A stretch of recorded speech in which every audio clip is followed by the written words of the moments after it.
Okay. Share screen. All right, let me open.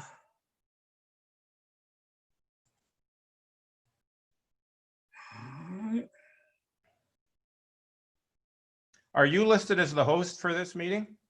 Yeah, I'm in the SABR. Okay, because when I just clicked on share screen, it says host disabled participant screen sharing.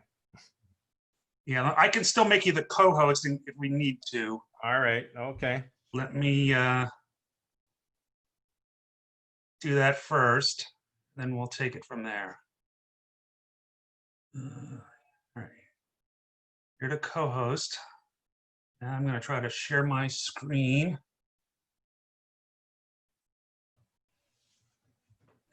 Ding. Come on.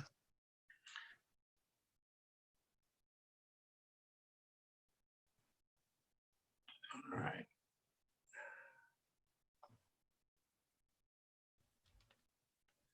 Can everybody see that? I got them. Does everybody see them? All right. Go ahead, Jer. You can do your thing and I'll do the slides. Okay, all right, fine. Okay, so thanks, guys. Sorry for this. Like I say, I think it has to do with something with the border. That's because we were doing this yesterday. Of course, everything was perfect. All right, so I don't want to reiterate what I did last time because I know you're going to get tired of me. So, but I will go into the slides, and basically the presentation is about the impact of Babe Ruth beyond baseball with a focus on the marketing aspect of Babe Ruth, where he was a real trendsetter. And I mentioned people like columnist George F. Will of the Washington Post, who called him the first national superstar. The Smithsonian in Washington, they did a major exhibit of Babe Ruth artwork about Babe Ruth and photography in 2017. And the curator said he's the most famous American name in the world. And so I talk a lot about business branding and marketing and his impact in that. So Peter, can you go? Okay, so if we just go to slide number 2, the next one. Okay, so this is where I got involved with Babe Ruth. Was about 25 years ago. It was my first novel, actually, called Gift of the Bambino, that came out in Canada 2002 and in the States in 2004. It's about a boy and his grandfather and how they're bound by baseball and Babe Ruth. So even though it was a work of fiction, I did a lot of research on Babe Ruth to write that book, and I kind of stuck with it over the years and got to meet members of the Ruth family. And I was just very intrigued with the guy. I also met Tom Stevens, his grandson, Julia, who had passed, the daughter, who passed away last year, 102 years old. I met her as well, and even the great-grandson, and got to know members of the Ruth family. So we can go to the next one. Next slide. All right, so when the novel came out, this, again, we're going back 2002. This was in the Toronto Star. That's Canada's largest newspaper. And I did a story about the book and how it came, this is a novel again, how it came about from a photograph. And if you can see on your screen, that little photograph in the middle is a photo from 1934. And my father is in the picture, and he's number 3, curiously enough, and it's a basketball team. And I got this photo after he had passed away. So the photo is pretty special to me. But to make a long story short, I got this photo and I found about Babe Ruth hitting his 1914 home run in Toronto when he was a minor leaguer at this old ballpark, Hamlin's Point. His first pro home run. It was his only minor league home run before he was a regular with the Red Sox in 1914. So I started writing this novel, and the boys in this actual photograph became characters in my novel. So how the photo was really important, along with the Babe Ruth home run for 1914. So Peter, we can go to the next one. Okay, so this was Babe Ruth Superstar's Legacy. Now, this is a nonfiction book that came out 2 years ago, and I mentioned I had kept up my research in Ruth. And again, members of his family, and just got to know a lot of people involved in the business of Babe Ruth from many different fronts. Sports memorabilia, Mike Gibbons in the Babe Ruth Museum, the Babe Ruth League Baseball, law firms that represent the estates of dead celebrities. And there was quite a story here about the legacy of Babe Ruth. So the photograph on the cover here, if you can go to the next one, Peter. This is a photo that I first saw, I guess we're going back, I don't know, 3 years ago. And I had never seen this photo before. And it was a photo taken in 1920. It was his first season with the Yankees. And it was actually during a game, and it was taken in the dugout between innings. So Ruth was 25 years old, first season with the Yankees. And in that photo, he looks like a pretty powerful guy who can hit a lot of home runs, which of course he did. That year, his first year with the Yankees, he hit 54, which almost doubled the previous record that he had set the year before with Boston when he hit 29. So that photo, it was a large photo in a wooden frame, just like here, just the one photo.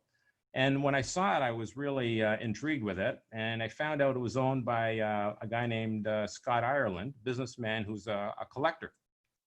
And he apparently bought this photograph at an auction in New York City in 2004. And he flew to New York with the express purpose of buying this photograph of Babe Ruth. And Ruth had signed the photo. So it's called a single signed photograph.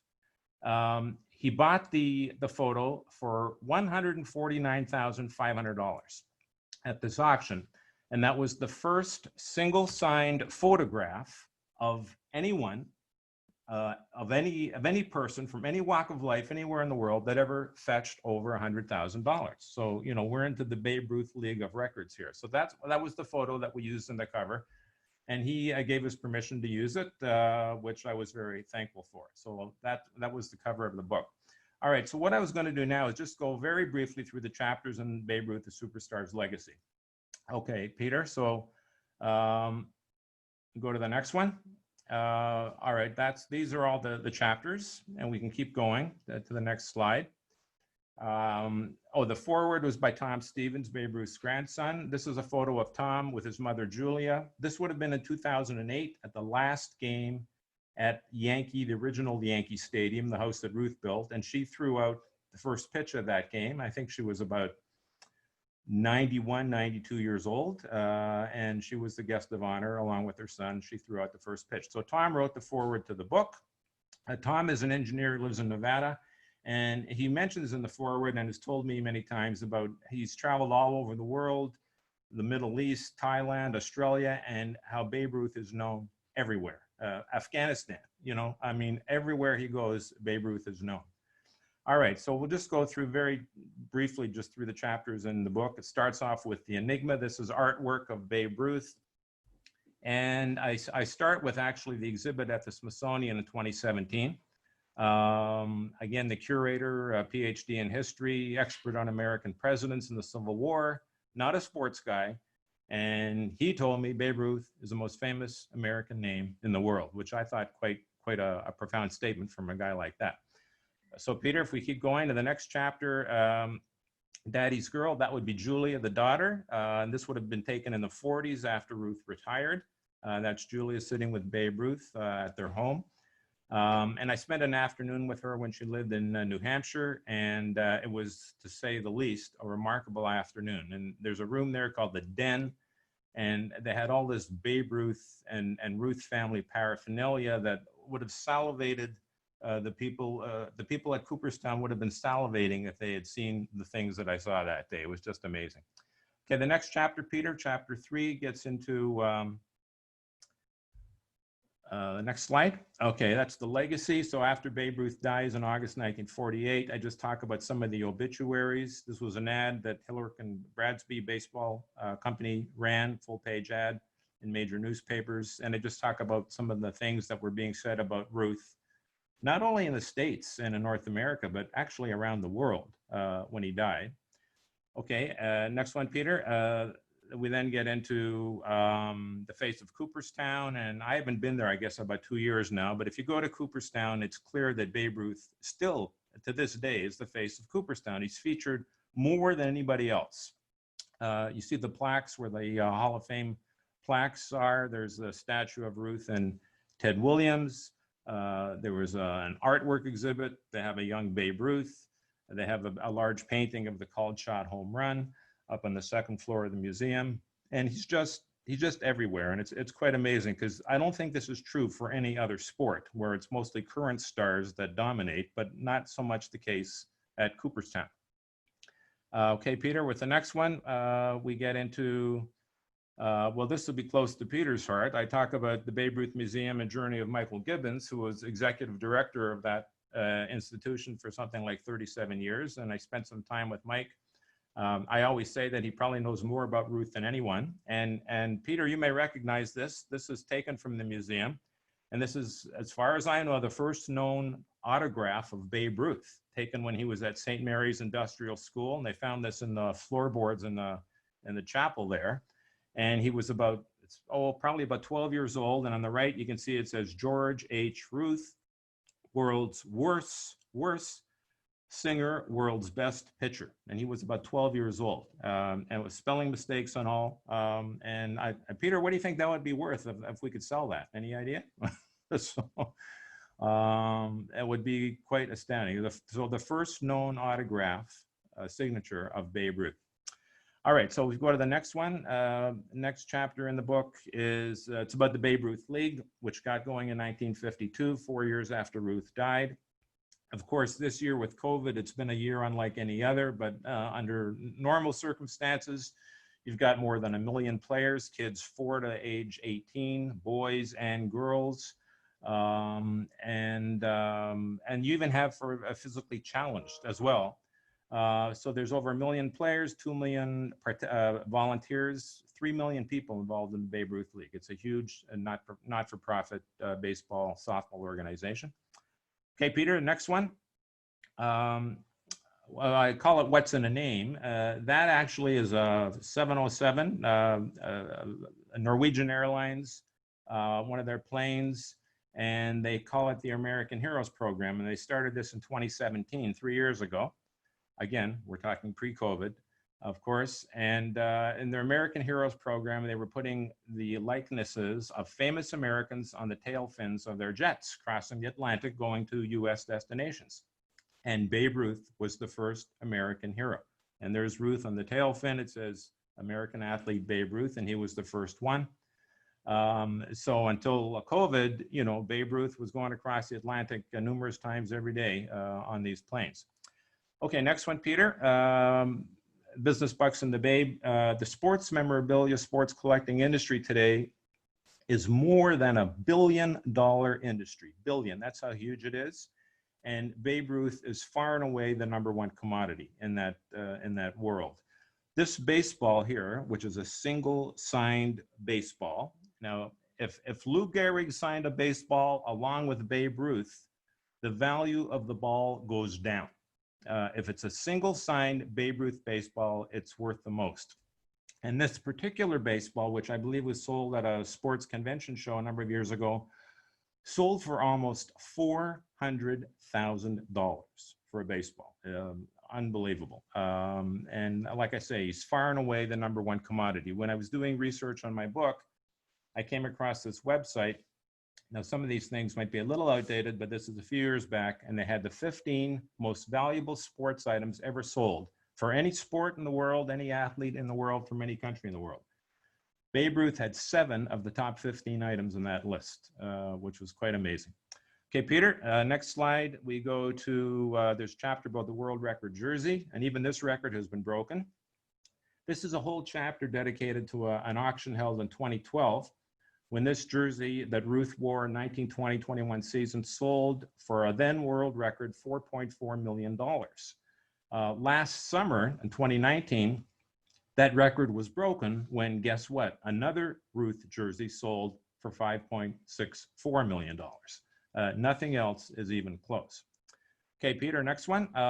Then the last couple chapters of the book, I have one called The Babe Ruth Effect, which gets into it gets quite heavy into Japan and Babe Ruth's impact on Japanese baseball and Japanese culture, frankly.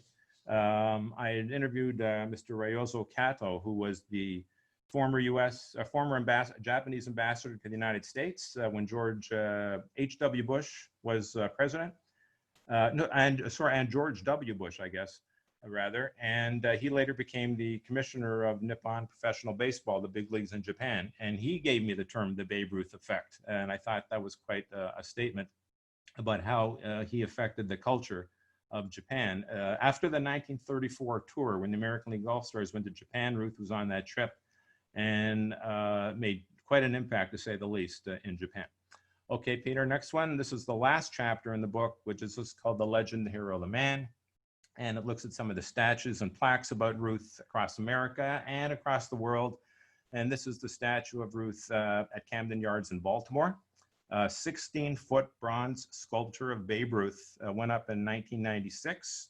It was really commemorating the 100th anniversary of Ruth's birth. He was born in 1895. And this is a statue at Camden Yards, the largest statue of Babe Ruth anywhere in the world.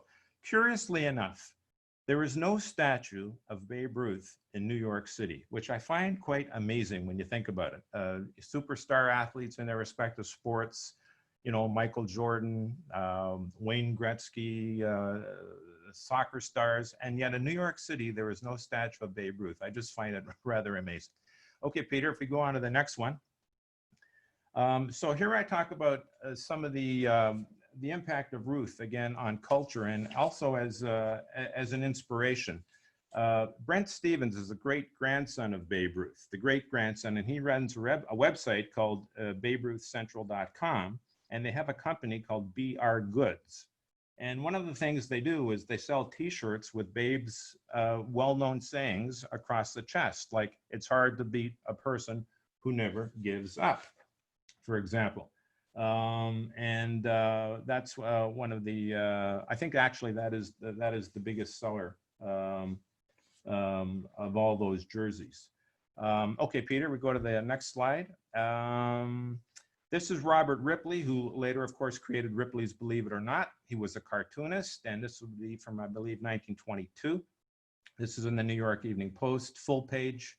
A caricature or image of Babe Ruth that he drew where they called him the modern Colossus.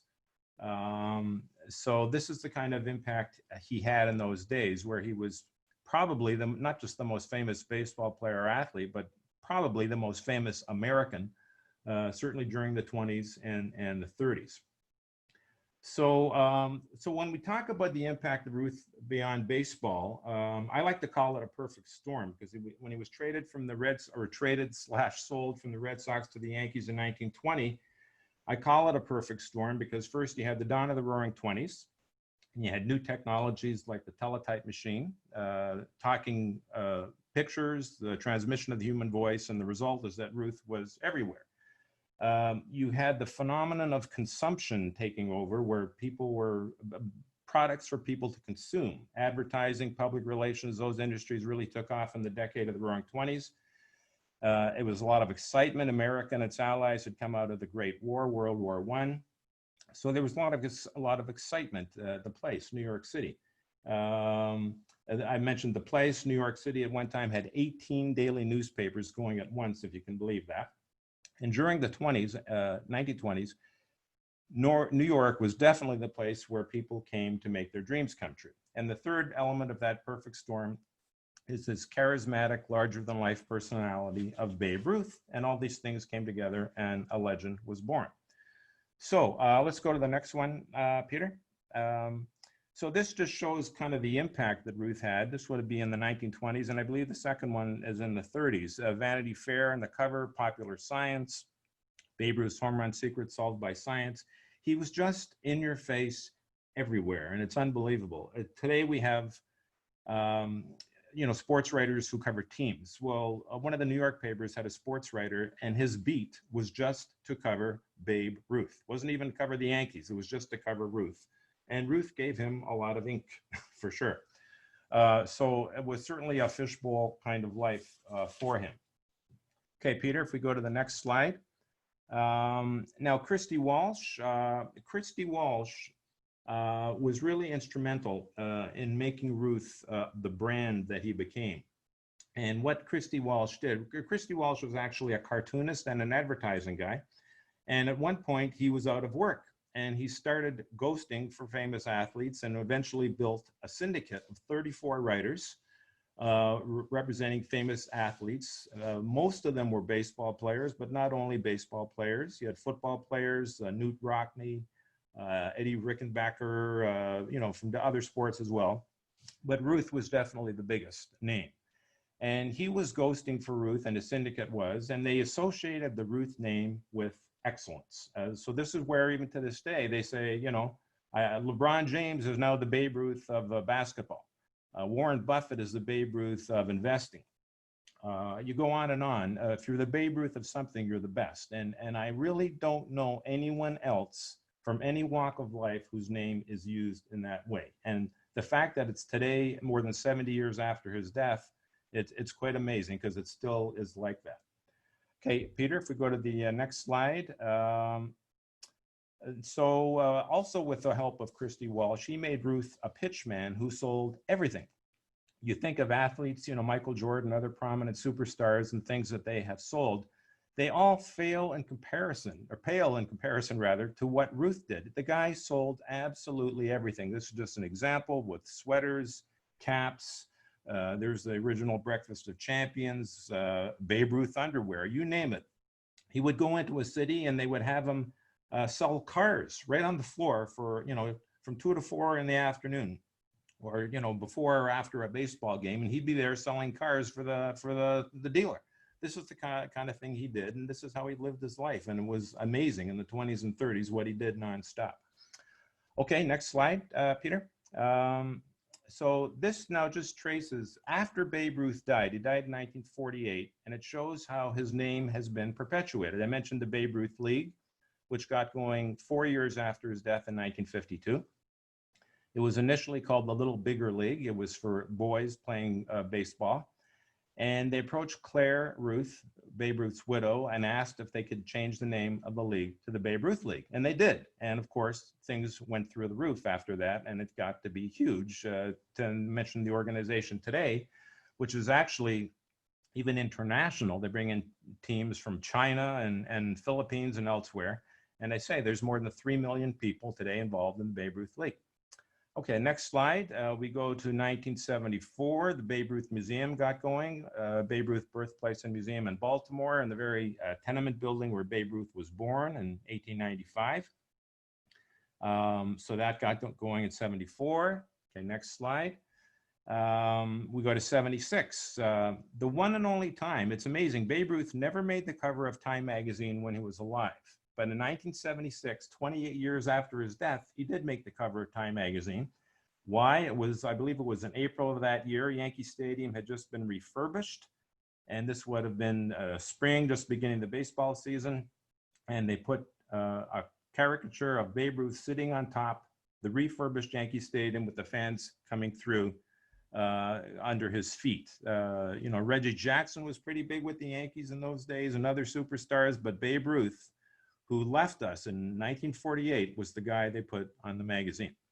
Okay, next slide, Peter. We go now to 1983, when Babe Ruth was put on a stamp by the US Postal Service.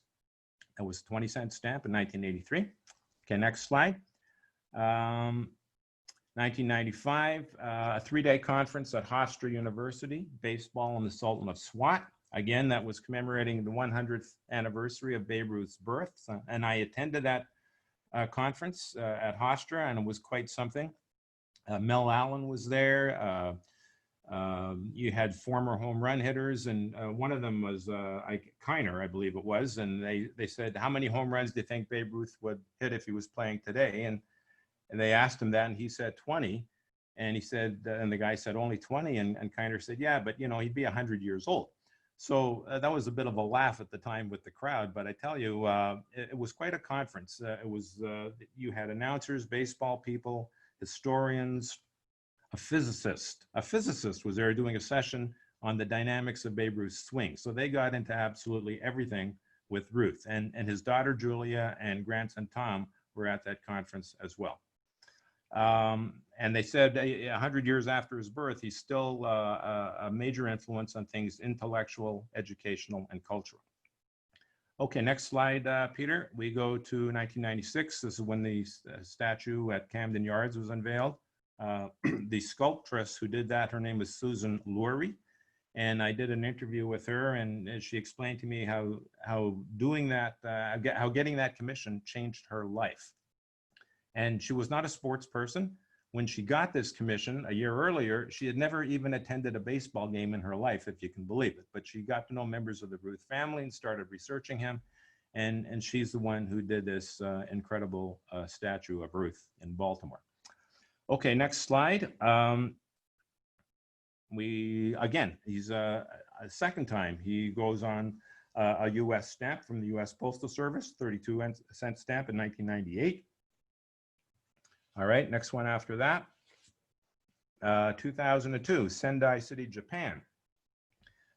This goes back to the 1934 tour where American League All-Stars went to Japan, played a series of, I believe, 17 games against Japanese All-Stars.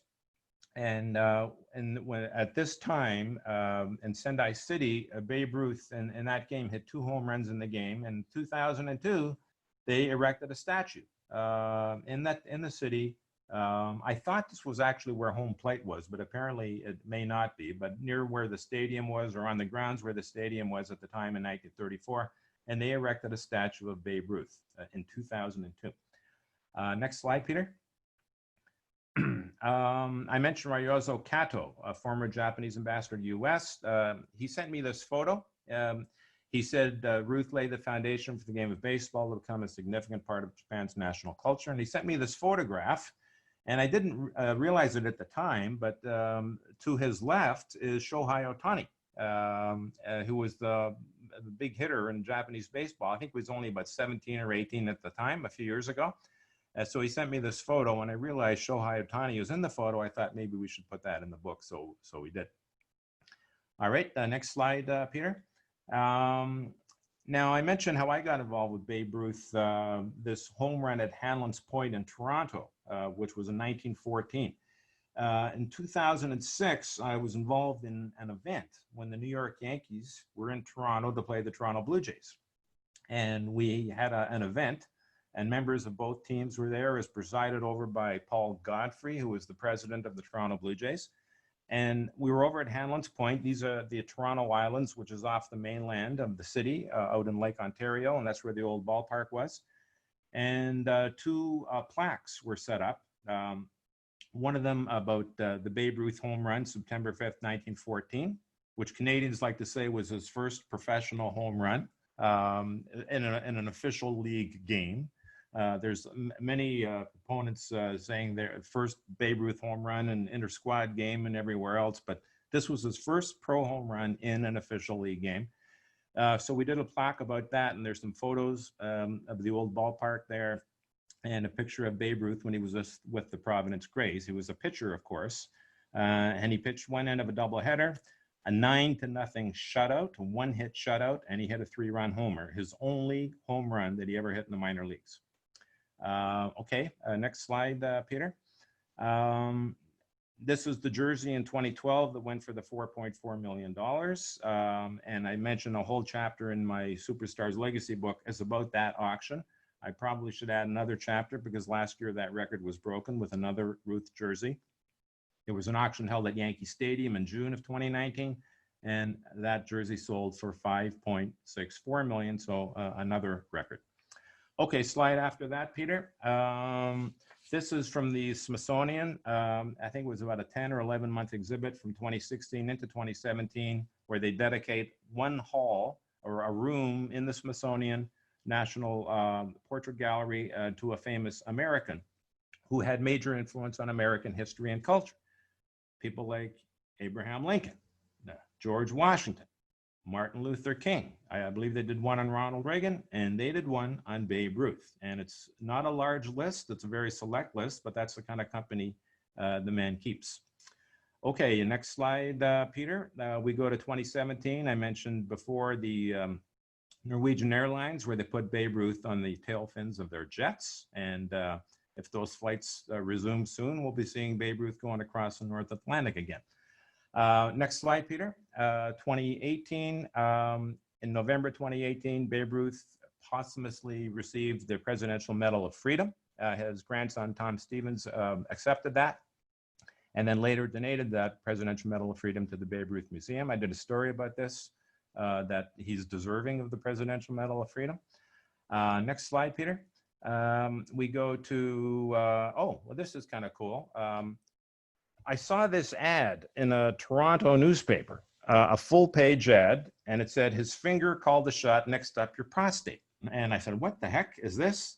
And it was an ad encouraging men to have a prostate exam. And this ad ran in major newspapers. I think it was in the New York Times as well, across Canada and the US. It ran in the spring and it ran again in the fall. And the interesting thing is, it never says Babe Ruth, but it doesn't have to. Everybody knows who it is. And he's pointing, calling the shot. And there he is being used in a not-for-profit way for medical purposes.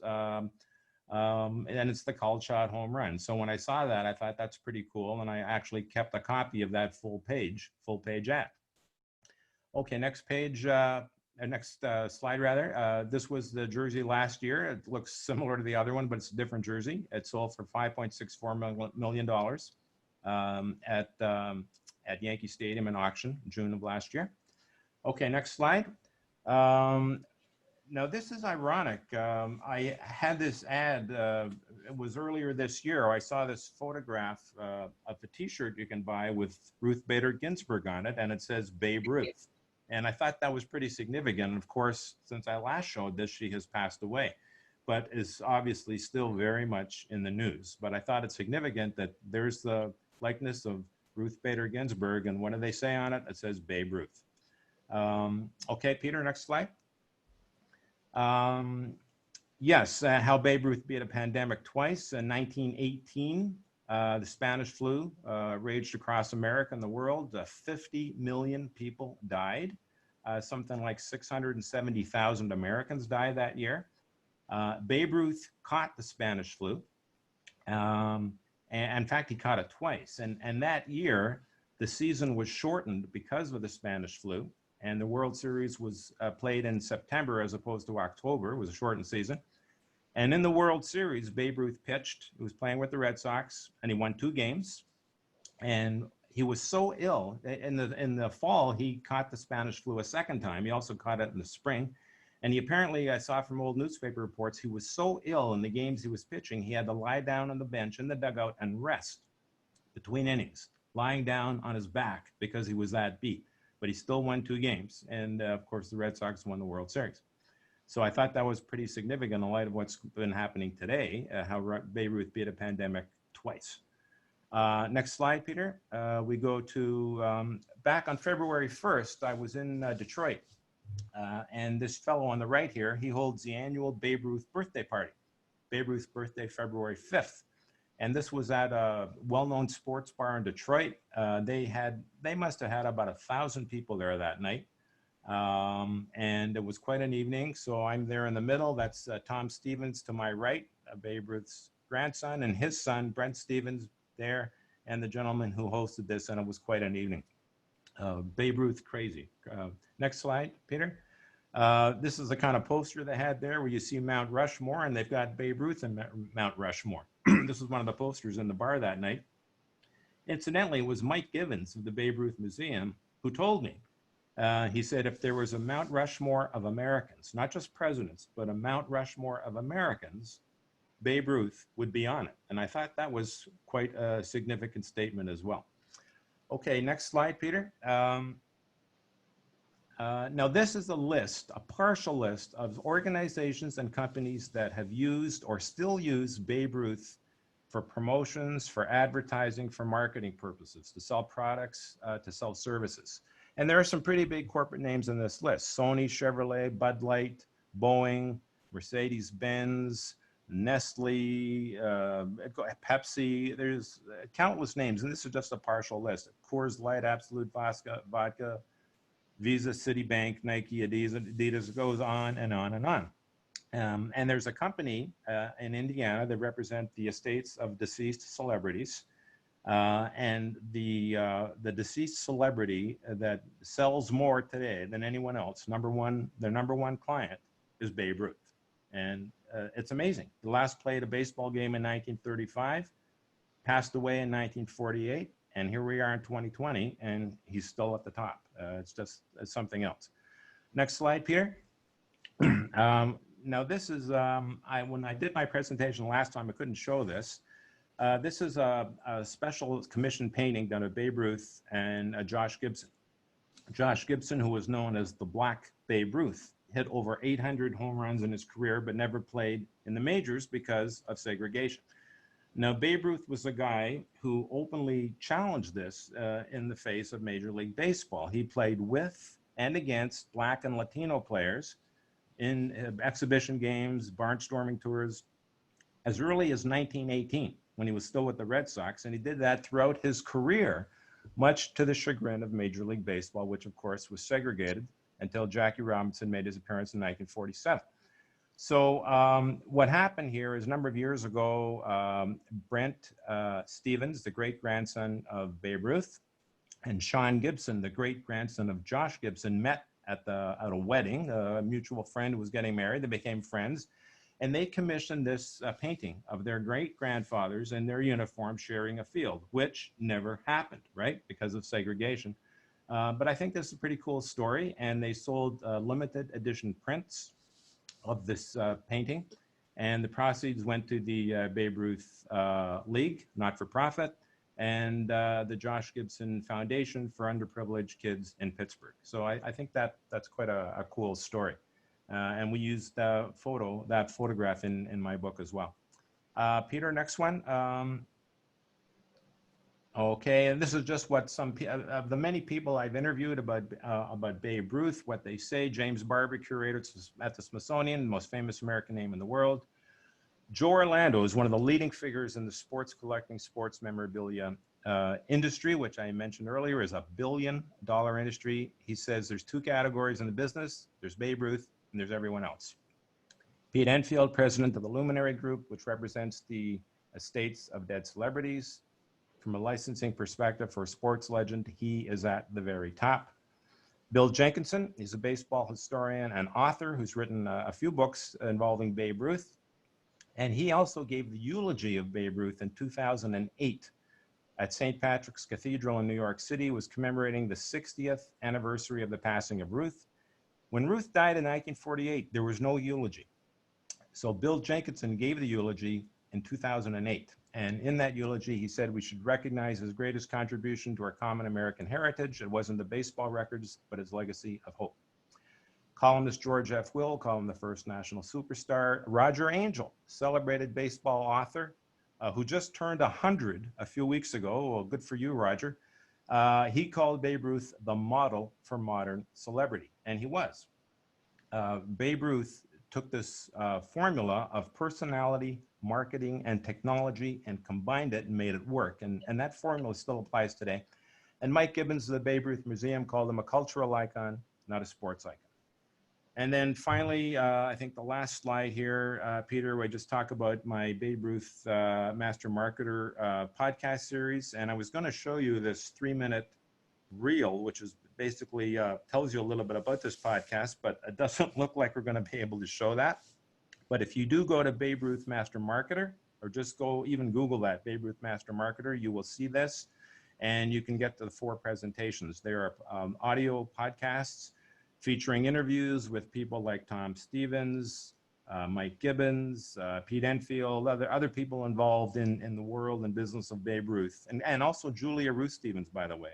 Some very interesting comments from her about her father in those interviews. So I think, is there one more, Peter? Or I think that we're just about done. Yeah.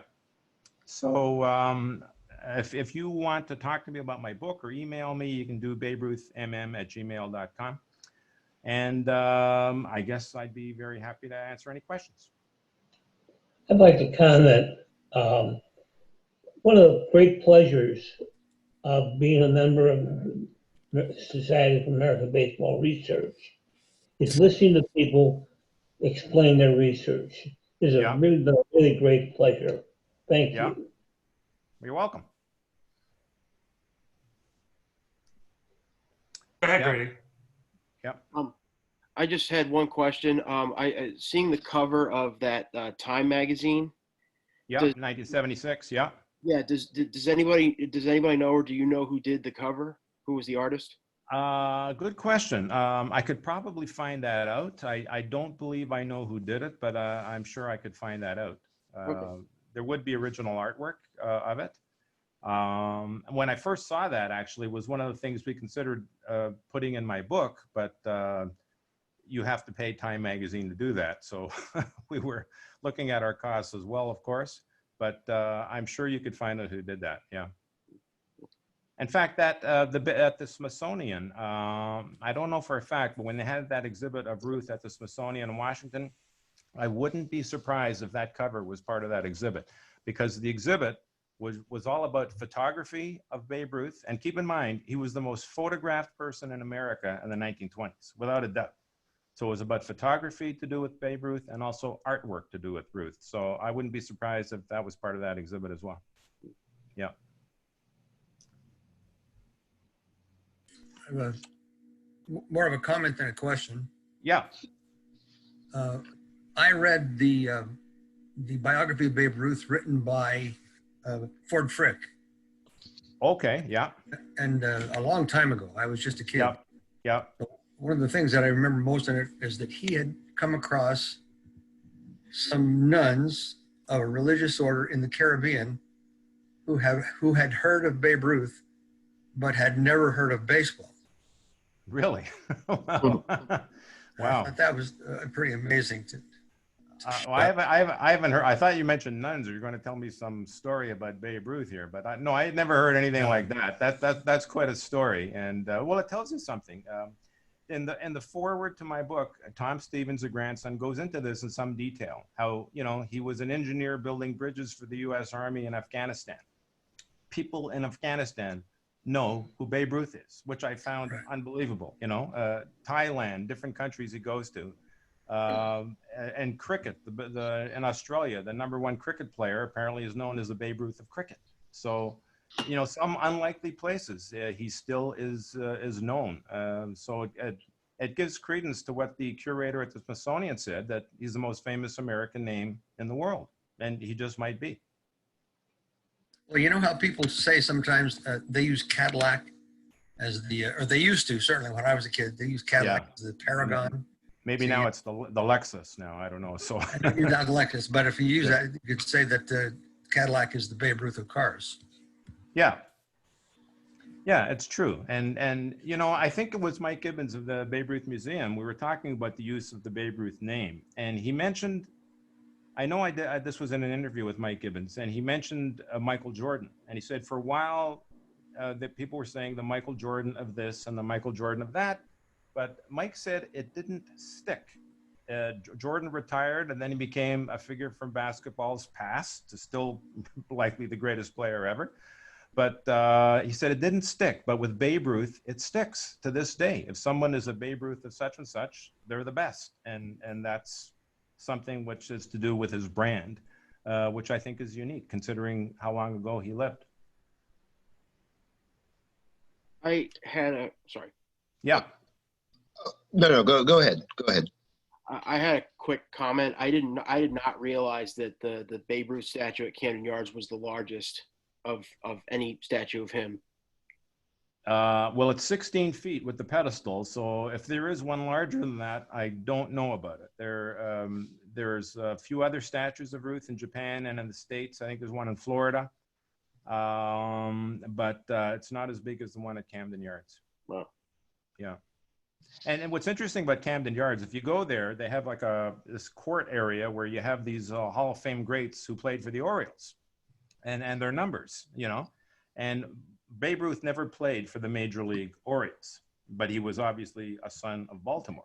So even though Ruth never played there, here you have all the numbers of the great Orioles, and yet in the middle is this enormous statue of Babe Ruth, who never played for the team, but he's from Baltimore. So that, again, it kind of sets him apart from everybody else. He played for the minor league Baltimore Orioles. Minor league Orioles, yes, that's right. But not the Major League Orioles, yeah. Yeah. I had a question about the memorabilia. So you said that one of Ruth's jerseys sold for $5.6 million and another one sold for $4.4. Yeah. Are there any other players that even come remotely in the ballpark, so to speak, for that? No.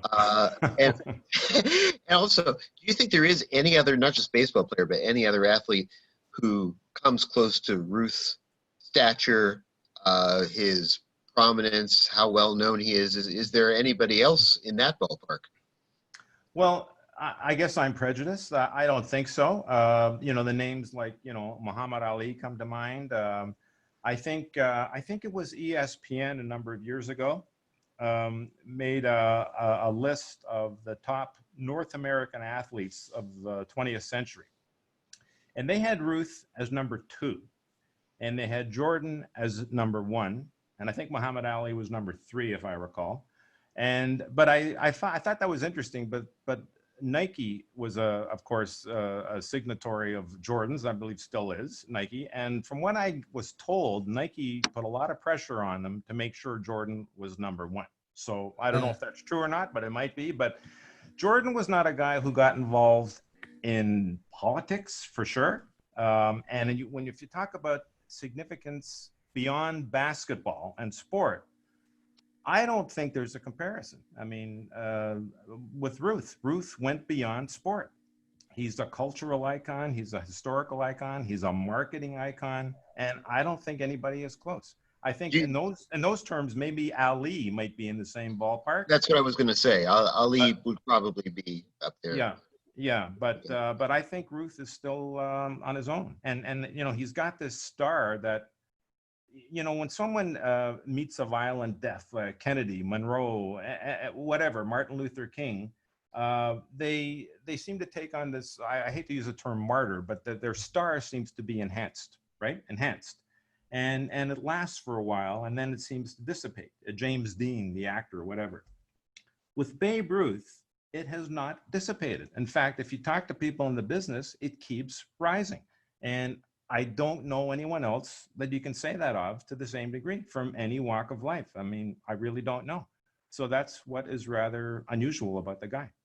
And that's, you know, his legacy and his brand. It's there to this day. Gary, to reinforce your point, Yeah. there was a survey taken in 1950 Yeah. to rank the greatest athletes of the first half of the 20th century. Okay. Yeah. Babe Ruth came in second to Jim Yeah. Thorpe. Okay. Yeah. And that shows that, just like you were saying, his fame has percolated and grown. Yeah. In that time, Jim Thorpe is nowhere on anybody's list now. Yeah, but that was again for an athlete. And when you think of what Thorpe did in terms of athletics and all the different things he did, he probably was the best athlete of the half century. But he's not as big a name, with apologies to Jim Thorpe, he's not as big a name as Babe Ruth, and I don't think anyone is. But again, No, and I don't think. I mean, he never pitched a shutout in the World Series. Well, okay, yeah, that's true. That's true. And, you know, the guy who broke Babe Ruth's record for consecutive scoreless innings in the World Series just passed away. Passed away. Yeah. And that, you know, that record stood for what, 30 years or over 30 years. It's quite amazing. And as a pitcher, Babe Ruth would have made the Hall of Fame as a pitcher. I mean, think about that. I mean, if he never picked up a bat, he would have made the Hall of Fame as a pitcher, which is remarkable. You know, they call Shohei Ohtani the second coming of Babe Ruth. I think it might be a little premature, but I don't know anyone else in any other sport, you know, a guy who plays defense in football and plays offense in football, and he's a Hall of Famer in both. And I don't know. I think Ruth is unique. He's unique as an athlete, and he's certainly unique off the field of sports, away from sports as well. Now, there are several athletes who were star pitchers in college. Yep. Mark McGuire. Yeah. Pitched at USC. John Olerud pitched at USC. Yeah. I think Trout also was a pitcher when he was a youngster, believe it or not. In high school, Yeah. and actually in Babe Ruth League, actually. Yeah, that's right. That's right. Yeah. And so they don't allow it anymore. They just take it away from you and say, no, you're going to be a second baseman. Yeah. You know, so they force you to specialize. Yeah. Well, one thing I got to tell you about the Babe Ruth League, Michael Jordan was once asked what was his greatest accomplishment or what made him the most proudest moment in his sports career. And he said when he was playing Babe Ruth League baseball and was voted MVP when he was a kid. So playing baseball. And it was when Michael Jordan was in the Babe Ruth League. And that's what he said. So I thought that was pretty cool. I had another question. Why do you think here in 2020, Yeah. we are still talking so much about Babe Ruth? And there are other famous Yankees who at the time, when they were playing, may have been equally famous, like Joe DiMaggio or Mickey Mantle. Yeah. Or even Reggie Jackson. But why is Ruth still climbing in the memorabilia market? Why does he still have so much universal name recognition? All right. Well, I talk in my book, and when I do my longer presentation, and when we have videos and everything else, the fates are against us today.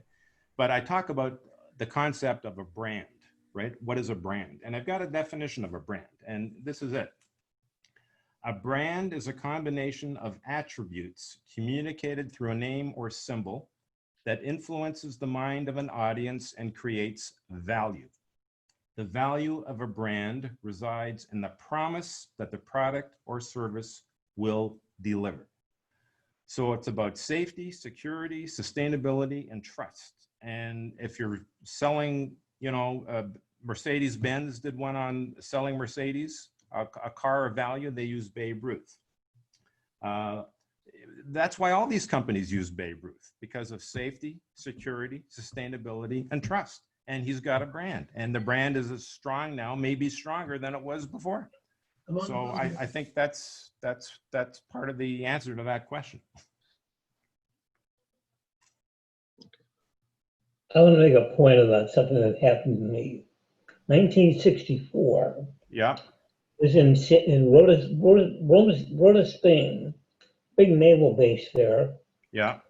I'm sitting at a table with other sailors, drinking beer, and a bunch of limeys sit down over there, and they stand up and there's a toast to God Save the Queen. Yeah. So some nitwit who can't see the size of these guys compared to the size of us gets up and says, the Queen sucks. Yeah. I'm trying to make distance from this guy, and these sailors all come over around at our table. I went, oh, this is it. I think it's one of them stands up and says, and Babe Ruth sucks too. Well, there you go. Yeah. Right, we drank in the closing time. Yeah. But the biggest insult that they could come up with Yeah. was Babe Ruth. Yeah.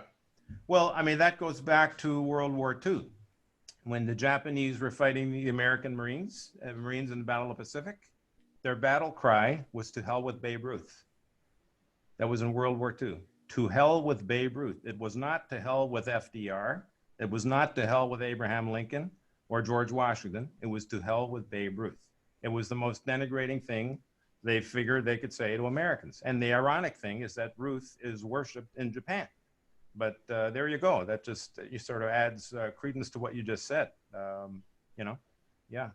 That leaked over into Europe as well. The Nazis used some version of that when they would encounter Allied troops. Yeah. Even if they were British or French Allied troops, they had been trained to say something disparaging about Babe Ruth. Yeah. No, that's right. And I came across this later in my research, but in World War II, after Nazi Germany surrendered and the Japanese were still fighting and refused to surrender, the U.S. State Department was actually considering making a recording of Babe Ruth's voice, urging the Japanese to lay down their arms, and they're going to play this from the ships. They were thinking of doing that. They didn't do it, but they were thinking of doing it. So again, just the magnitude of that, it kind of comes into play here. Hey, Grady. I remember. Yeah, you were talking about like the guy say Babe Ruth sucks, the Queen sucks. It goes back to something that Bob Costas said in the Ken Burns series Baseball. He said an Englishman and an American had an argument. Englishman says screw Babe Ruth. American says screw the King. And I mean, nobody embodies America like Babe Ruth. Well, I think it's true. Yeah, I think it's true. Mhm. Yeah. And again, the guy died in 1948. It's 2020. I mean, there's something going on here. In 1974, Yep. when Hank Aaron broke his career home run record, Yep. there's some people who feel so strongly about Babe Ruth that, Hank Aaron received death threats, and Yeah, it was he not. did. It was Yeah. not solely about his race either. Anyone who had threatened that record. Yeah. And yet Ruth himself had predicted that record would fall. Yeah. He said that the only record that will never fall is 190 RBIs in 1930 by Hack Wilson. Oh, yeah. And we now know that Hack Wilson actually had 191. Yeah. Well, I've come to know in sports, it's you put yourself into a problem when you say such and such will never be broken, because invariably Right. they are broken. But when I hear things about how Babe Ruth would have done against modern day pitchers and things like this, I mean, when my novel came out years ago, I did a radio interview, and the question was, who's the greatest player, Barry Bonds or Babe Ruth? And I thought, well, what a ridiculous subject that is, right? So I don't think you can take an athlete who played in 1920 and compare him to 2020, because the sports are different. Babe Ruth was a giant at 6'2", 215, well, in his earlier days, for the time he played. That would not be a giant today. So it's different. And when his records, he would pitch 14 innings in a World Series game, 14 innings. That doesn't happen today. So the game is different. The players are different. Even the rules are different. So it's like taking someone who broke the 100 meters in 1925 may not do too well today. But I don't think it's a fair question to compare from one era to another, because so many things have changed. But the name of Ruth impacted baseball. If we're only talking baseball, from the late teens to the early 20s, the number of home runs in Major League Baseball increased by something like 400% over a period of 5 years.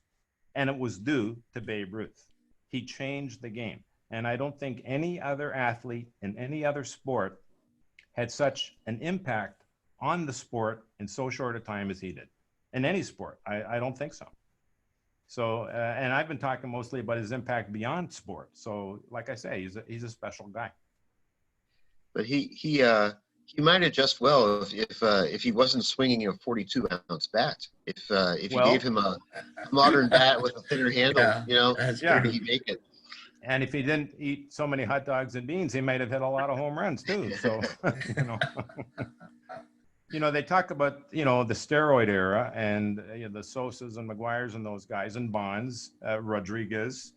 And that's a debate I don't think that's going to end, but, performance enhancing substances. Well, if anything, Ruth hit 714 home runs with performance diminishing substances. So, I mean, he was a special guy.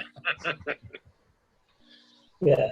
But he also out-homered teams routinely, and nobody does that. He out-homered teams, so nothing close like that happens, not today.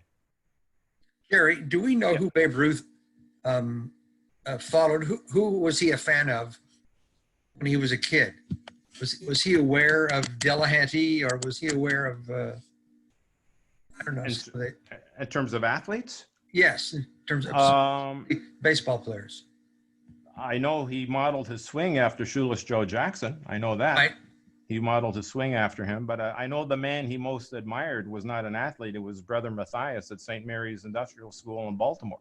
Well, let's not say he wasn't an athlete.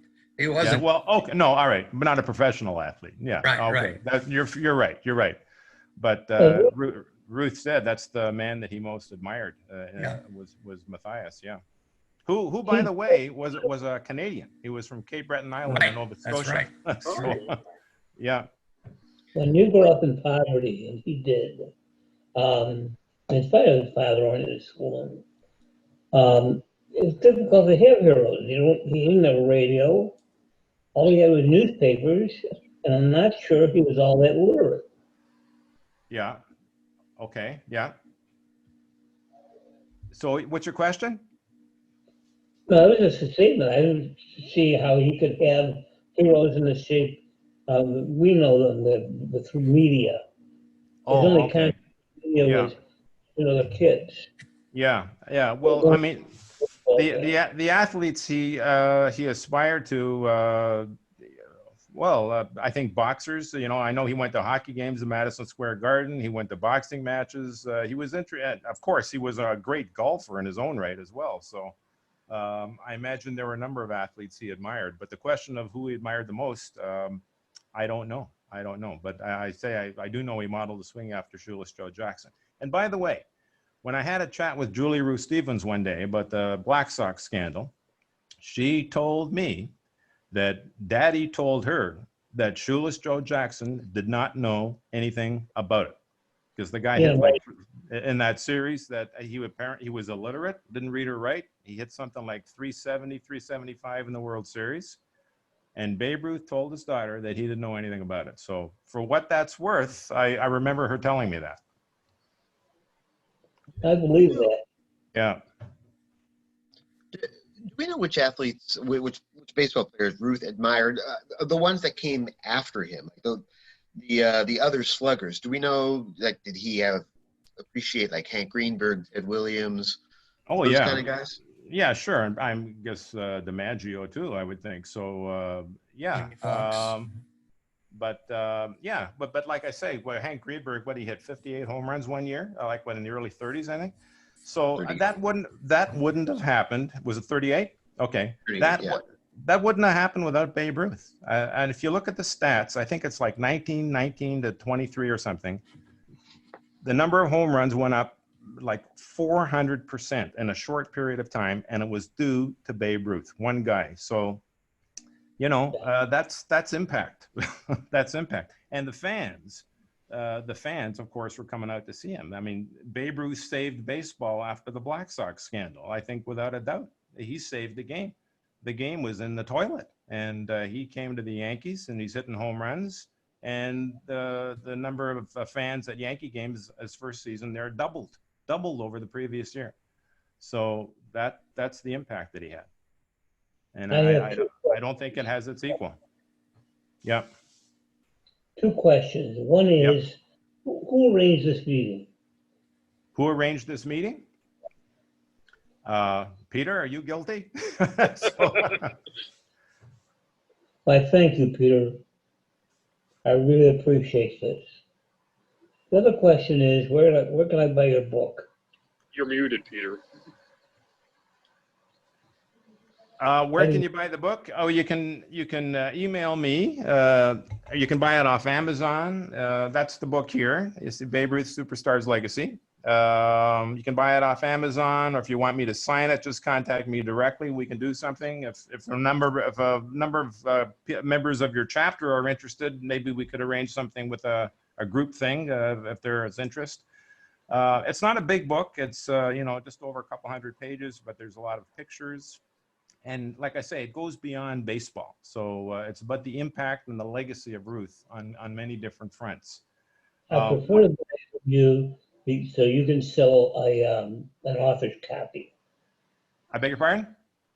I prefer to buy it from you so you can find an author's copy. Yeah, okay. Well, rate me at baberuthmm@gmail.com. You can email me. See, this is the trouble with virtual presentations. When I do live presentations, I bring books. So you can't do that now. It's different. The positive thing with virtual is you don't have to wear a mask. So I like to look at the positive side of things too. But it's a different world this year for sure. But if you're interested, just contact me, and I'd be happy we could do something. Sure. Jerry, where do you live in Toronto? Where do I live? Do you know Toronto? I do. I live in the East End, Scarborough, at the far east end of the city, near Lake Ontario, near the lake. My daughter lives in the beaches. Oh, okay. Yeah. Well, I'm a little east of that, but yeah, that's a nice area too. Sure. She's just off Queen Street. Oh, yeah. Yeah. Now they're calling it the beach. I don't know why, but Yes, now I it's known know. as the beach. So So, there's a big effort to do. I'm not sure that's going to succeed. well, whatever, but yeah. Did you grow up in Toronto? Yes, I did. Yeah. Okay. Hey, Jerry, I got a question. Besides Babe's baseball heroics and hitting home runs and Yeah. calling shots and things like that, is there something about his personality, his bravado, his saying, you know, I had a better year than the president, that's why I made more money, Yeah. outside baseball that really you think makes that presence of his continue over the years? Is there something? Yeah. You know, what Well, what about him really gets his reputation up? Well, it's the kind of person that he was. You know, I actually had interviewed people who knew him. We're going back now years, who knew him, or people involved with the Yankees who knew players who played with him. And I've never found anybody who said they disliked Babe Ruth or knew someone who disliked Babe Ruth. He was, you know, he was a pretty wild guy in some ways, earlier in his career at least, but a very likable guy, a very honest, decent guy. He was known to be a rabble rouser. But again, earlier in his career, his second wife, Claire, kind of settled him down. She traveled with him on the road. Rupert wanted her to travel with him.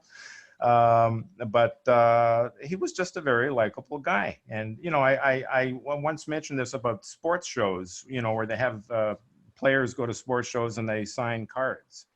And one thing I know about Major League Baseball is they generally don't do anything unless money is involved, right? And I've learned this. So Ruth was the kind of guy, I could see him at a sports show. Even if he's retired, you know, they're having a sports show and they're signing cards and they're charging $100 for a card. I don't think he would stand for it. A little 5-year-old kid, $100. I don't think Ruth would stand for it. I think he would be giving the cards away. I could see him doing that, and to hell with the promoter. That's the kind of guy he was. And I think that would be an interesting kind of scenario to think about, but that's the kind of person he was. I spent an afternoon when I was doing my research at the Giamatti Research Library at Cooperstown. And I went through the Babe Ruth scrapbooks. There are, I believe, 25 Babe Ruth scrapbooks. And it's incredible when you go through it, and these are like huge books. I know they're digitized now, but I went through the big physical books one by one. And you see the photos of Ruth visiting orphanages, hospitals, you know, schools, I mean, prisons, you name it, but especially with kids. And the kids come in all shapes, all sizes, all colors, all ethnicities, you name it. I mean, the guy was colorblind. He was. And that's the kind of person he was. And Julia told me, the daughter, that for every visit he went to a hospital that was publicized, there were 50 that were not publicized. So, you know, that's the kind of guy he was. And when you go through the scrapbooks, I just found it incredible when going through all that. When you see the kind of thing, like he did this regularly, and the degree to which he was followed by the media. I don't think the word paparazzi was developed in that day, but the media loved him, though. The media loved him because he was so accommodating. When I show my videos, one of the things I show is a 1928 movie, or a clip from a movie called Speedy by Harold Lloyd, a silent movie. And there's a scene where Lloyd is a taxi driver driving like a maniac through the streets of Manhattan, and he picks up Babe Ruth at an orphanage and has to rush him to Yankee Stadium. And Ruth is in the back, and they play about a 3-minute clip of this movie. Ruth is fantastic. And I've showed this, you know, in auditoriums with hundreds of people, and they're howling, watching this, because he was so good. He was just so good, and it was natural. We often see athletes doing commercials, and, you know, they could be wooden and stiff and everything else. Well, he was anything but that. So movie makers loved him, comedians loved him, photographers loved him because he was so colorful and natural. And I think it was just the kind of person that he was. Jerry, I'll give you 2 people who did not like Babe Ruth. Okay. Leo DeRocher? And they did not like him a lot. Well, DeRocher perhaps too. Yeah. Ty Cobb and Yeah. Kennesaw Mountain Landis. Yeah. Well, okay. Well, we can talk And about John that McGraw. too. Yeah. Yeah, you're right. Yeah. I've seen pictures of Ruth and Ty Cobb together where they got their arms around each other. And Ty Cobb was the proponent of, hit a single, advance the runner baseball, right? And Ruth changed that. So, that came into play. I had heard about Leo DeRocher, but I don't think Ruth was the only one who had some problems with Leo DeRocher. No, I'll give you another one though, and that's Mrs. Garrick. Wasn't too crazy about Babe Ruth. Yeah, well, there was an issue that they had, though, that they settled things later with the family. I know about that. There was an incident that kind of stuck between them for a while.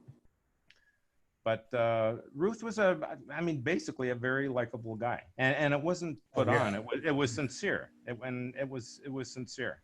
So I think that's part of the attraction with him. Right.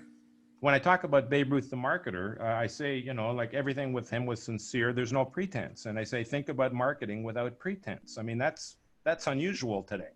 But with Ruth, he was very sincere and natural and spontaneous, by the way. It certainly worked. So he was a master marketer. That's what I call the podcast series. Yeah. And unfiltered as well. Absolutely. Yes. Yes, that's for sure. I have a quick comment. Yeah. I've seen a lot of Ruth documentaries, as most of us have. There was a great one that HBO put out in 1998 or so. Julia was involved with it. It was called The Life and the Legend. And Bob Kramer was one of the major people being interviewed who wrote the definitive early Ruth biography. Oh, Robert Kramer, yeah. He said that Ruth's name, or the name he went by, Babe Ruth, had that hammer sort of bam sound to it. He said if he was named Harry Thompson or some other sort of, Sam Johnson, he might not be remembered as well. His name alone helped market his brand. Yeah. So you're saying that's why Carl Yastrzemski is not held in the same regard. Is that right? It's harder to say, right? Yeah. Well, I think there's something to that. And I met Robert Kramer once. I think it was at that 95 conference, by the way. Yeah, Very nice. He was man. on that. Yeah. Yeah, I think he was there, and he used to write for Sports Illustrated. And his book is considered, I think, the definitive biography of Ruth. I've read a number of them, but yeah, he was a very nice man. And I think that there's some element of that too. But the name, Babe Ruth, it is, like you say, like a hammer. It just hits you. Yeah. In football, that would be Sam Gash. Yeah. But he's not playing anymore. So no. Well, Ruth isn't playing anymore either. But yeah, well, you make a good point. Sam Gash wasn't a star either. Yeah. Anybody else?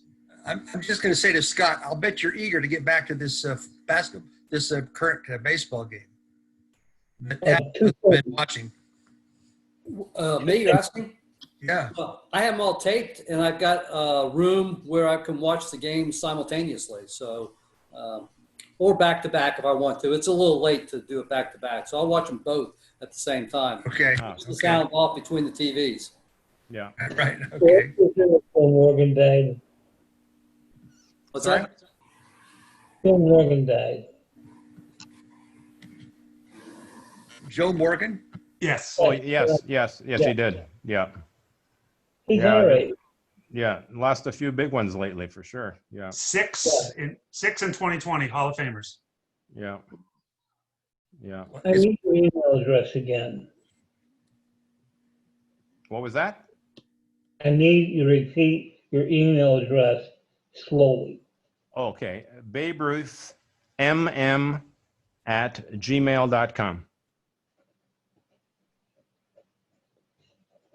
Babe Ruth NN?